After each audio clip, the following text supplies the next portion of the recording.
For the attempted murder of Ian Wilkinson, I sentence you to 25 years imprisonment.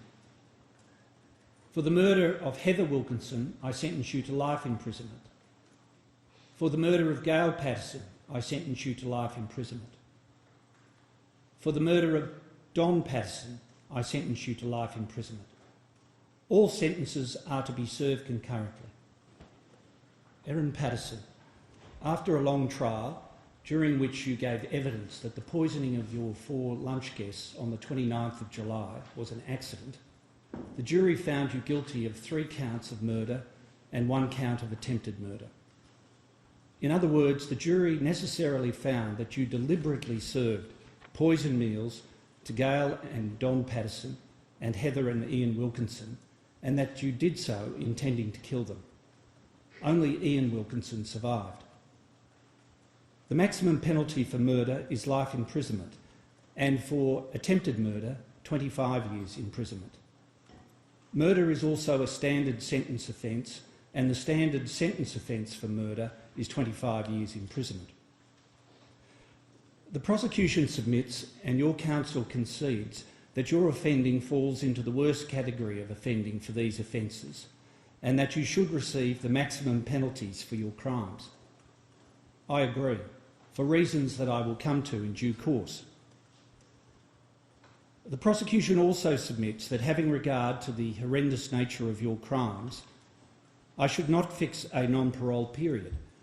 In other words, the prosecution submits that you should never have the opportunity of being released from prison on parole. Your counsel challenged this submission, relying principally on the harsher than usual conditions of your imprisonment, which both sides agree are likely to continue for the foreseeable future. Whether or not to fix a non-parole period is the main dispute which I have to determine. These sentencing reasons consist of 4 parts. First, the circumstances of the offences. Second, your circumstances.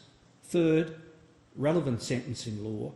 And fourth, the actual sentences. It is convenient at this stage to mention one aspect of sentencing law.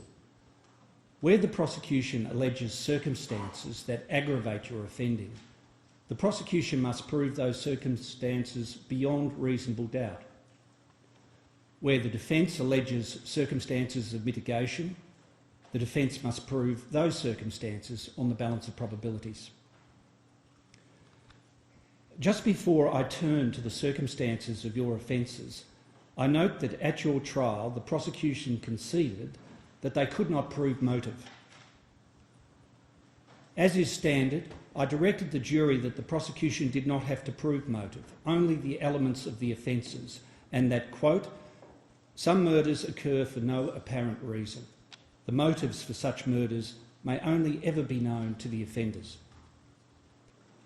Clearly, the jury was satisfied beyond reasonable doubt that you committed the alleged offences. Only you know why you committed them. I will not be speculating about that matter. I will begin my discussion of the circumstances of your offences with the fact that you were familiar with the iNaturalist website from at least May 2022. That is a website on which people can post and view sightings of death-cap mushrooms, amongst other things. On the 28th of May 2022, you accessed the iNaturalist website and navigated to its worldwide map in relation to sightings of death-cap mushrooms. Using that map, you accessed information concerning the sighting of death-cap mushrooms in Moorabbin, a suburb of Melbourne. In late 22, a dispute arose between you and your estranged husband, Simon Patterson, regarding child support payments for your 2 young children who live with you. In December 22, you referred to that dispute in your communications with a Facebook Messenger group with whom you shared an interest in true crime. You were scathing in your remarks about both Simon and his parents, Don and Gail Patterson. Amongst other things, you derided your father-in-law's suggestion that you and Simon get together and pray for your children, commenting, quote, this family, I swear to fucking God. You called them, quote, a lost cause. You wondered whether they had, quote, any capacity for self-reflection at all. You said, quote, fuck 'em, and that you suspected the best thing you could do was, quote, just to forget about all of them and live your life. You accused Simon of, quote, gaslighting you, and Don and Gail of using, quote, weasel words. You called Simon, quote, a deadbeat, and wondered why Gail was not, quote, horrified by his stance regarding child support. According to your testimony at trial, and to a lesser extent Simon's testimony, the dispute over child support had resolved by early 23. On the 18th of April 23, one Christine McKenzie, a former poison specialist, was visiting her daughter in Lock, which is a small town about a 25-minute drive northwest of Leongatha, where you lived. Miss McKenzie observed death cap mushrooms in Lock Reserve and posted details of her observations, including photographs, on the iNaturalist's website the same day.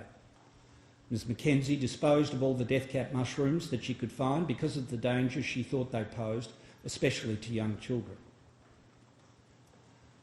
On the morning of the 28th of April 23, your mobile phone, which was never recovered by investigators, connected to certain cell towers consistent with a possible visit by you to the Lock Reserve. That afternoon, you purchased a food dehydrator in Leongatha. Between the 28th of April and the 4th of May 23, you photographed forage mushrooms on the trays of your dehydrator. The images were found by investigators on a Samsung tablet later seized from your home. Dr. Tom May, a world-renowned expert in fungi, gave evidence at your trial that those images were, quote, consistent with death cap mushrooms to a high degree of confidence. On the 21st of May 23, Dr. May observed death cap mushrooms in Nielsen Street, Outram. Outram is a small town about a 23-minute drive southwest of Leongatha. Later that day, Dr. May posted details of his observations, including photographs, on the iNaturalist website. On the morning of the 22nd of May 23, your phone connected to certain cell towers, consistent with a possible visit by you to Lock Reserve. Later that morning, your phone connected to certain cell towers, consistent with a possible visit by you to Nielsen Street, Outram.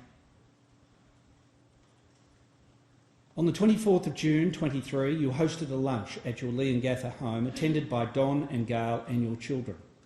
You had invited Simon to that lunch, but he declined, saying in a text message, quote, "Hi Erin, thank you for your kind lunch invite, together with Mum and Dad. I'm sorry, I'll decline, as I feel too uncomfortable about it." Between the 28th of June and the 7th of July 23, there were a series of messages between you and Gail in which you falsely represented that you had undergone a needle biopsy for a lump in your arm and an MRI. In response to a message from Gail as to how you got on with your medical tests, you messaged her on the 7th of July 23 that, quote, "There's a bit to digest with everything that's come out of it all. I might talk more about it with you both when I see you in person." On the 16th of July 23, you attended the Sunday service at the Corumburra Baptist Church, where Ian Wilkinson was and is the pastor. After the service, you invited Gail and Don Patterson and Heather and Ian Wilkinson to lunch at your home at Gibson Street, Leongatha, on the 29th of July 23. Both the Pattersons and the Wilkinsons were surprised by the invitation, as the Wilkinsons had never previously been invited to a meal at your home. You also invited Simon, telling him that you had invited his parents and his aunt and uncle. You told him you had some important medical news which you wanted to discuss at the lunch, and that you did not want the children to be present. Simon initially accepted your invitation and informed his parents that the purpose of the lunch was to discuss your medical issues and how to inform the children. On the evening of the 28th of July 23, Simon and you exchanged messages. Simon's read, Quote, "Sorry, I feel too uncomfortable about coming to the lunch with you, Mum, Dad, Heather and Ian tomorrow. But I am happy to talk about your health and implications of that at another time if you'd like to discuss on the phone. Just let me know."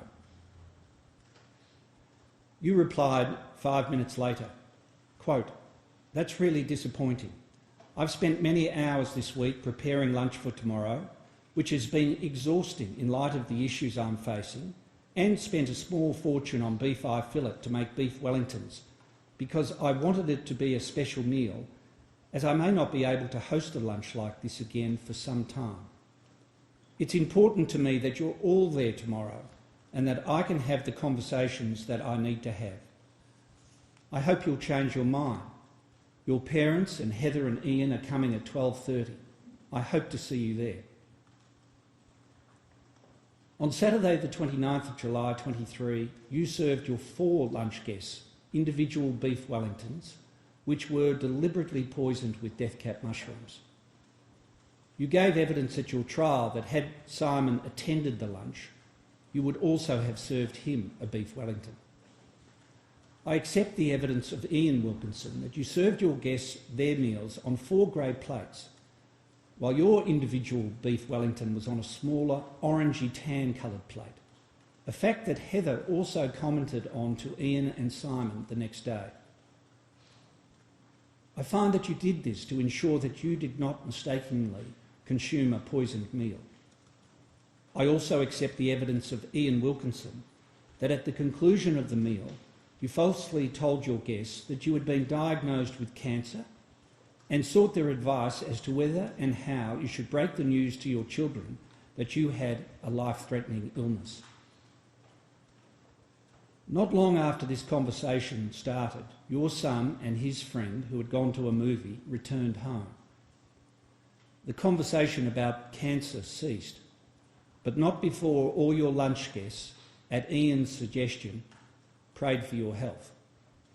Soon after, they left. Around midnight to 1 a.m. on Sunday the 30th of July 23, all of your lunch guests fell seriously ill, suffering repeated vomiting and diarrhoea. On Sunday morning, Gail and Don informed Simon of their conditions and called an ambulance which took them to nearby Corumburra Hospital. Simon attended the Wilkinsons' home to find that Heather and Ian were similarly unwell. He took them first to Corumburra Hospital but was redirected to Leongatha Hospital because of limited resources. By way of contrast, you made a round trip of approximately 2 hours on Sunday afternoon to take your son to a flying lesson at Tyab. By the Sunday evening, Don and Gail had been transferred to Dandenong Hospital. On the morning of Monday the 31st of July 23, Ian and Heather were also transferred to Dandenong Hospital. Later that day, Gail and Don were transferred to the Austin Hospital, as were Heather and Ian on Tuesday the 1st of August 23. All of them were experiencing advanced multiple organ failure. Having learned from Simon on the Sunday that your parents-in-law had been hospitalised, you attended Leongatha Hospital on the Monday, complaining of diarrhoea. You did not stay long. Shortly after a doctor indicated to you that death cap mushroom poisoning was suspected, you left, despite warnings by another doctor and nurse that your life was in danger. You returned over an hour and a half later. When you returned, you showed reluctance to receive treatment for suspected death cap mushroom poisoning and to organise a medical assessment for your children who were at school. Medical staff were urging you to have the children assessed because you claimed, falsely, that on the Sunday night you fed them the leftovers of the beef Wellingtons with the pastry and mushrooms scraped off. Eventually, you arranged with Simon to collect the children and bring them to hospital. On the Monday morning, police recovered beef Wellington remains from a bin outside your home, which were later found to contain death cap mushroom toxins. On the Monday afternoon, you were transferred to Monash Medical Centre in Clayton. Simon brought the children there. You and the children were kept in hospital overnight for observation. At both Leongatha Hospital and Monash Medical Centre, you were asked by various people, including doctors and representatives of the Health Department and the Child Protection Service, where you would source the mushrooms for the beef Wellingtons. You said you would purchase some fresh mushrooms at Woolworths and some dried mushrooms from an Asian grocery. You were vague about the location of the Asian grocery, claiming you had purchased the dried mushrooms several months before and that the shop could have been in one of a number of suburbs that fall within the boundaries of the city of Monash. You denied having foraged for mushrooms, a lie repeated in your recorded police interview on the 5th of August 23. At your trial, you maintained the story about having sourced some of the mushrooms from an Asian grocery, but testified that in May and June of 23, you had foraged for edible mushrooms in various places, including the Korumburra Botanical Gardens. You testified that you had dehydrated these mushrooms and put them in a container which contained the dried mushrooms from the Asian grocery, and that you used the dried mushrooms in that container along with the fresh mushrooms from Woolworths in the beef Wellingtons. You testified that in this way, death-cap mushrooms must have accidentally found their way into the meals served to your lunch guests. The jury rejected this elaborate explanation. They found that you deliberately poisoned the meals of your lunch guests. I am satisfied that your vague story about the Asian grocery was a lie. When you realised that the lie would not work because death-cap mushrooms cannot be cultivated commercially, and there were no other reports of people falling ill from mushrooms purchased at Asian groceries, you changed tack. You concocted the story you told the jury about foraged mushrooms ending up in the container with the Asian grocery mushrooms and then accidentally ending up in the beef Wellingtons. On the afternoon of Tuesday the 1st of August 23, you and the children were discharged from Monash Hospital. On the morning of the 2nd of August 23, you disposed of your dehydrator at a local tip, the Coonwarra transfer station. On the 4th of August 23, investigators recovered your dehydrator from the tip. Forensic examination revealed that the dehydrator contained traces of death-cap mushrooms. That same day, 4th of August 23, Heather Wilkinson, aged 66, and Gail Patterson, aged 70, died from death-cap mushroom poisoning. And Don Patterson, who was desperately ill, was given a liver transplant. On the 5th of August 23, the police executed a search warrant at your home. You handed over a dummy phone. It was not the phone that you had been using throughout most of 23, the phone which on the 28th of April 23 had connected to certain cell towers indicating a possible visit to Lock, and which on the 22nd of May 23 had connected to certain cell towers indicating possible visits to Lock and Outram. In your recorded interview following the search, you denied having foraged for mushrooms and denied owning a dehydrator. Late on the 5th of August 23, Don Patterson, aged 70, died from death-cap mushroom poisoning. Ian Wilkinson very nearly died, but gradually his condition improved. On the 21st of August 23, he was discharged from the intensive care unit to a ward at the Austin Hospital. On the 11th of September 23, he was moved to the Heidelberg Repatriation Hospital. On the 21st of September 23, he was discharged home. He has not fully recovered. He has reduced kidney function, ongoing respiratory issues and reduced energy. On the 2nd of November 23, the police executed another search warrant at your home, seizing more electrical devices. You were arrested and charged. You have been in custody ever since. Let me now summarise the aggravating circumstances of your offending. Your offending, which resulted in the death of 3 people and near death of another, involved substantial premeditation. I am satisfied that by the 16th of July 23, when you unusually invited Simon, his parents and his aunt and uncle to a lunch without the children to discuss your non-existent medical issues, you did so with the intention of killing them all. The dehydrator, which you purchased in late 23, late April 23, enabled you to preserve death cap mushrooms, which you put into the individual beef Wellingtons served to your guests. Whether those death cap mushrooms came from Lock on the 28th of April 23, or from Lock or Outram on the 22nd of May 23, or from another location in May or June of 23, as you suggested in your testimony, is in my view of no great moment. After learning from Simon on Sunday the 30th of July 23 that some or all of your lunch guests had been hospitalised, you showed no pity for your victims. Instead of informing those treating the Pattersons and Wilkinsons that you had used foraged mushrooms, which you could have done without having to admit that you had deliberately poisoned their meals, you repeatedly denied foraging, insisting that the mushrooms for the beef Wellingtons were sourced solely from Woolworths and an Asian grocery. We will never know whether revealing the use of foraged mushrooms would have made a difference. But the administration of the drug psilocybin, which is a specific antidote for death cap mushroom poisoning, was not commenced on the 30th of July 23 because at that stage the evidence regarding the type of toxin was inconclusive. Similarly, the administration of NAC to preserve the victims' livers from toxins was not commenced until almost midnight on the 30th of July 23 for Don Patterson and on the 31st of July 23 for the others. The prosecution submitted that I should infer from your pitiless behaviour that your intention to kill was ongoing and that this constitutes an additional aggravating circumstance. I accept that submission. As the Wilkinsons' daughter, Ruth Dubois, remarked in her victim impact statement, you, quote, followed through on your lethal plan. Your lunch guests each suffered severe gastrointestinal illness on the Sunday and Monday prior to being sedated and mechanically ventilated.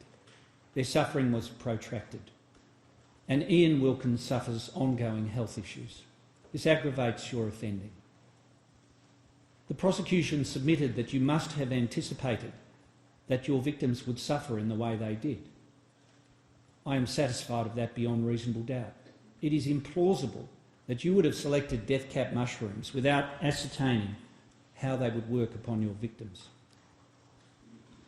Further, the devastating impact of your crimes is not limited to your direct victims. Your crimes have harmed a great many people. I will expand on this aggravating circumstance when I turn to the victim impact statements. In addition to denying the use of foraged mushrooms, you engaged in an elaborate cover-up of your guilt. I find that you disposed of the 4 grey plates on which you served the poisoned beef Wellingtons. You falsely made out that you had fed your children leftover beef Wellingtons with the pastry and mushrooms scraped off. You feigned illness. You disposed of the dehydrator soon after you were released from hospital. You maintained the vague story about sourcing dried mushrooms at an Asian grocery and had the gall to tell police in your recorded police interview that you had been very, very helpful to the health department in its investigation of the incident. You disposed of your phone and provided police with a dummy phone. You lied to the police in your recorded police interview about various matters. Finally, and most importantly, your offending involved an enormous betrayal of trust. Your victims were all your relatives by marriage. More than that, they had all been good to you and your children over many years, as you acknowledged in your testimony. Not only did you cut short 3 lives and cause lasting damage to Ian Wilkinson's health, thereby devastating the extended Patterson and Wilkinson families, you inflicted untold suffering on your own children, whom you robbed of their beloved grandparents. The victim impact statements reveal the immense and ongoing anguish suffered by your many victims, direct and indirect.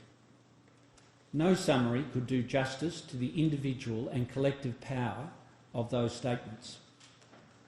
It is not my intention here to summarise or refer to every statement, but rather to highlight some key aspects. 4 generations of the extended Patterson and Wilkinson families have been traumatised by your crimes, not to mention their friends. Don's mother, Martha Patterson, who is aged 100, made a victim impact statement. In it, she prayed for God's healing for her family. Gail and Heather's father, now deceased, also reached his 100th birthday in 2024, but tragically only one of his 3 daughters, Lynn Young, whose statement was read to the court, was alive to mark that milestone with him. And there are many references in the statements to the trauma experienced by the Patterson and Wilkinson grandchildren. Many of your adult victims struggled not only with the loss of their loved ones and the terrible way they died, but with the distress, even guilt, at their own seeming inability to ease the suffering of those close to them. They keenly feel their limitations, and in particular, the impossibility of shielding the youngest from the incessant discussion of the case in the media, online, in public spaces, even in the schoolyard. Many also struggled to cope with work and studies, and many have experienced additional financial burdens. There is, of course, great anger at the callousness of your actions. To take just one example, Ian Wilkinson's sister, Dorothy Dicker, questions, quote, how anyone could sit there and watch those 4 kind and caring people eat that meal. Your failure to exhibit any remorse pours salt into all the victims' wounds. The children of your direct victims speak of the distress of watching their parents suffer in hospital. For example, Don and Gail's son Matthew remarks, quote, watching my parents suffer in hospital from severe poisoning caused shock, grief and lasting trauma. Ian and Heather's son David remembers his mother being, quote, desperate for water, which she was not allowed by medical staff, and saying her, quote, insides were burning. David also mentions his father's tortured experience, quote, black lips, gaunt face, pained and serious expression. At your plea hearing, Ian Wilkinson memorably read his victim impact statement to the court. Amongst other things, he humbly expressed his great admiration and love for his wife, Heather, and his concern for others, even you. He offered you forgiveness for what you did to him. Quote, in regards to the many harms done to me, I make an offer of forgiveness to Erin. I say harms done to me advisedly. I have no power or responsibility to forgive harms done to others. However, I encourage Erin to receive my offer of forgiveness for those harms done to me with full confession and repentance. I bear her no ill will. That offer of forgiveness presents you with an opportunity. You would do well to embrace it in the manner he suggests. In commenting on the unprecedented coverage of your case, Ian Wilkinson also made this point, quote, it's one of the distressing shortcomings of our society that so much attention is showered on those who do evil and so little on those who do good. Your lunch guests undoubtedly belong to that company of people among us who do good. The victim impact statements make it clear that each one of them, over many years, gave of themselves generously and made lasting contributions to many, many lives, and in Ian's case continues to make. All of them, inspired by their Christian faith, were deeply invested not only in their families but in their wider communities, as the statements from members of the Currumborough Baptist Church attest. A word that is used again and again in the statements to describe your crimes is, quote, senseless. But what also surfaces in the statements is hope and gratitude for the care shown by others. Don and Gail's daughter, Anna Terrington, writes, quote, "We have to say goodbye for now to Mum and Dad and Heather." Don's brother, Colin, writes, quote, "As Christians, they were people of hope, and sharing that hope, my loss is not one marked by despair." Ruth Dubois expresses her great appreciation for the efforts made and compassion shown by the medical teams. Simon Patterson gives thanks, quote, "for the incredibly strong, gentle, patient and caring support from friends, family, schools, our own church congregation, the wider church, colleagues, work clients, neighbours, police, government officers and our professional counsellors. We have experienced love in a special way since the murders." I will conclude my account of key aspects of the victim impact statements with what Don and Gail's son Matthew had to say about your betrayal of trust. Quote, "Erin was embraced as part of the Patterson family. She was welcomed and treated with genuine love and respect in a way she did not appear to experience from her own family. Her actions represent a profound and devastating betrayal of the trust and love extended to her.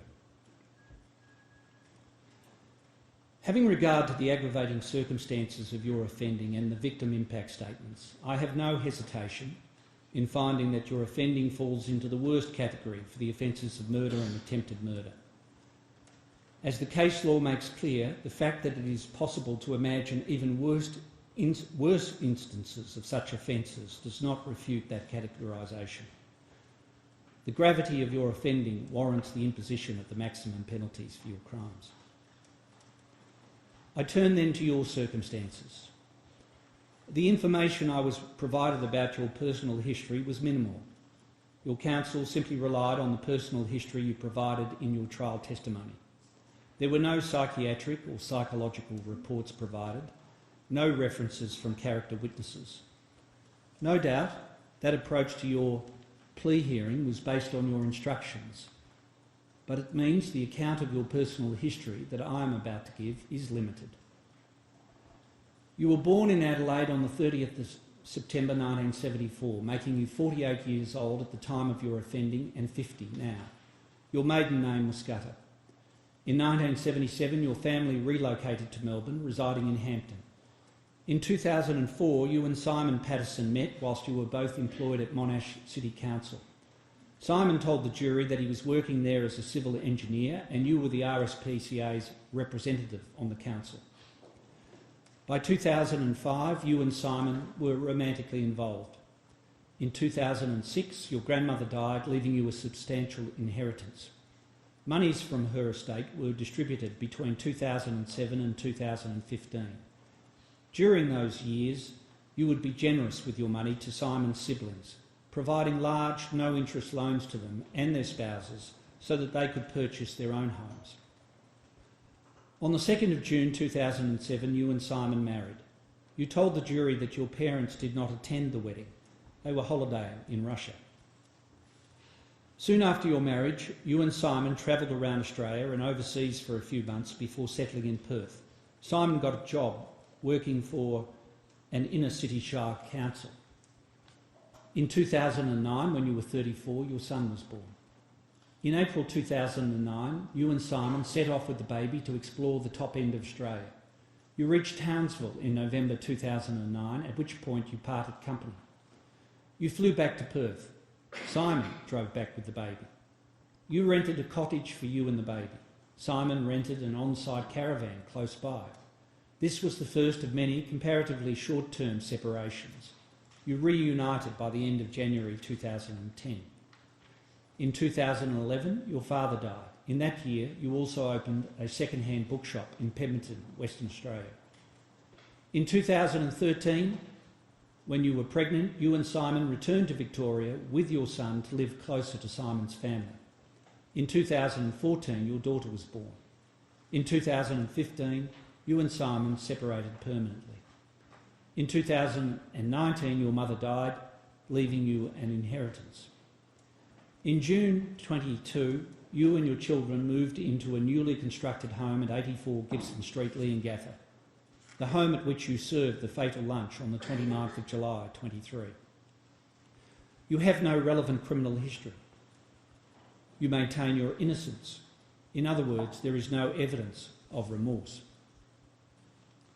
I turn now to the conditions of your imprisonment. As mentioned, you have been in custody since the 2nd of November 23. There were 2 affidavits tendered relating to your conditions of imprisonment. The first was sworn by a solicitor who acts for you and was based largely on your instructions. The second affidavit was sworn by Jennifer Hosking, Assistant Commissioner, Sentence Management Division at Corrections Victoria, who also testified at your plea hearing. Ms Hosking's evidence included confirmation of the following matters. You have a, quote, maximum security rating and, quote, major offender status. Because of the nature of your crimes and your notoriety, you have been assessed as being at significant risk from other prisoners. You have not been assessed as posing a risk to other prisoners.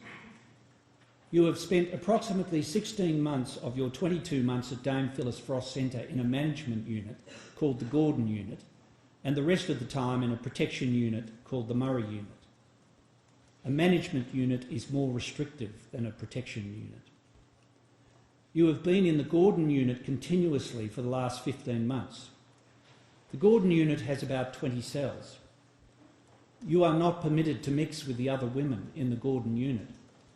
You have spent at least 22 hours in your cell every day that you have been in the Gordon Unit. There have been 16 days since November 24 where, because of lockdowns, you have been confined to your cell for the entire 24 hours per day. The maximum period that a prisoner in the Gordon Unit could have out of their cell on any given day is 4 hours, but, quote, that wouldn't happen very often. Your meals and medicine are currently delivered through a flap in your cell door. There is a small concrete yard, approximately 2 metres by 1.5 metres, which adjoins your cell, which, with permission, you may access for fresh air. If prisoners are using the larger exercise yard, which abuts your exercise yard, you may not use your small yard. During your time in the Gordon Unit, you have barely had any contact with other individuals. Permission is required for you to communicate with any other prisoner, which, according to your counsel, is complicated by the fact that you are not informed of the identities of the other prisoners in the Gordon Unit. You currently have approval to communicate with one other prisoner in the Gordon Unit through a wire mesh when the 2 of you are permitted to use your respective adjoining exercise yards.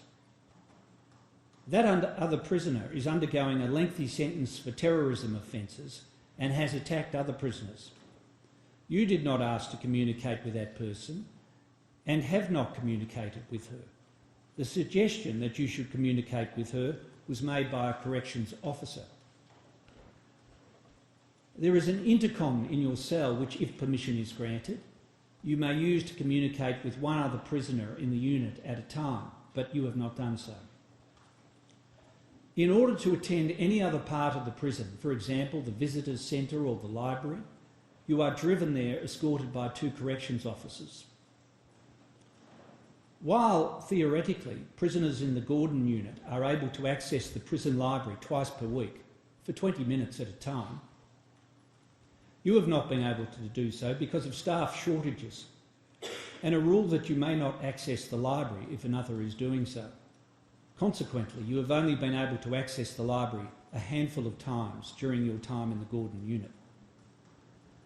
United Nations guidelines, known as the Bangkok Rules, provide that a prisoner should not be in separation for more than 15 days at a time, but you have now been in separation continuously for 15 months. There are 2 prisoners in the Gordon Unit who have been there in excess of 3 years. And whilst the primary principle in the placement of prisoners is to manage and place them in the least restrictive environment necessary to ensure the safety and security of the individual prisoner and other prisoners, the least restrictive environment can be very restrictive. As for your future conditions of imprisonment, whilst your placement in the Gordon unit is reviewed monthly, Ms Hosking was unable to say whether you would ever be moved from the Gordon unit. I infer that given the unprecedented media coverage of your case and the books, documentaries and TV series about you, which are all in the pipeline, you are likely to remain a notorious prisoner for many years to come, and as such remain at significant risk from other prisoners. I turn then to a number of relevant sentencing principles and rules. Section 5 of the Sentencing Act 1991 declares that the only purposes for which sentences may be imposed are just punishment, specific and general deterrence, rehabilitation, denunciation, and protection of the community. I have had regard to all of these sentencing purposes in formulating my sentences, but rehabilitation has taken a backseat because of the gravity of your offending. Other provisions of the Sentencing Act that are of particular relevance to your case are as follows. Under sections 6A to 6F, you fall to be sentenced as a serious violent offender in respect of the 3 murders, meaning that the protection of the community is the principal purpose for which the sentences on those counts must be imposed. Under section 6F, your status as a serious violent offender must be entered in the court records. Section 11(1) provides relevantly that if a court sentences an offender to be imprisonment for the term of her natural life, the court must, as part of the sentence, fix a period during which the offender is not eligible to be released on parole, unless it considers that the nature of the offence makes the fixing of such a period inappropriate. Section 11A(4)(a) provides that where an offender is sentenced to life imprisonment, the sentencer must fix a non-parole period of at least 30 years, unless it is not in the interests of justice to do so.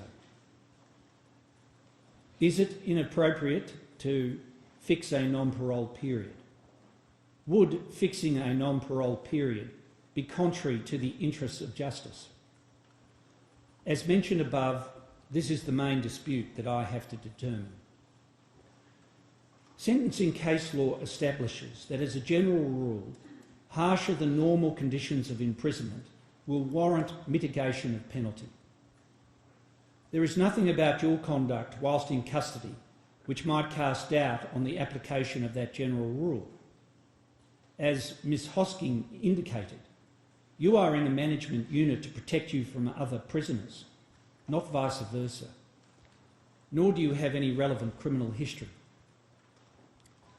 In their written submissions, the prosecution conceded that your conditions of imprisonment are more burdensome than for a mainstream prisoner, and that they are likely to remain so for the foreseeable future. The prosecution submitted that this is a, quote, relevant consideration for sentence. In oral submissions, the prosecution conceded that this consideration was not just relevant, but, quote, important and, quote, weighty, while still pressing for life imprisonment with no possibility of parole. You have effectively been held in continuous solitary confinement for the last 15 months, and at the very least, there is a substantial chance that for your protection, you will continue to be held in solitary confinement for years to come. The Court of Appeal in Yatt against the King referred without criticism to the observation that, quote, the adverse health effects of solitary confinement are well established. I note too that Ms Hosking stated at the plea hearing that, quote, being separated has negative outcomes for people. We're very aware of that. The harsh prison conditions that you have experienced already and the likely prospect of solitary confinement for the foreseeable future are important and weighty considerations which should count for something in the sentencing exercise. In my view, the only scope for making them count is by the fixing of a non-parole period. In opposing the imposition of a non-parole period, the prosecution relied on the Queen against Colston, where the offender was sentenced to life imprisonment without a non-parole period for the savage murders of 3 people. But that case makes clear that, quote, where there is a substantial factor pointing towards clemency, as I consider your present and likely future conditions of imprisonment to be, the fixing of a non-parole period may be appropriate even for an offender who has committed multiple murders. Fixing a non-parole period is not to undervalue the horrendous nature of your offending. Your total effective sentence will be life imprisonment, and the period during which you will be ineligible for parole will be a very substantial one. Please stand.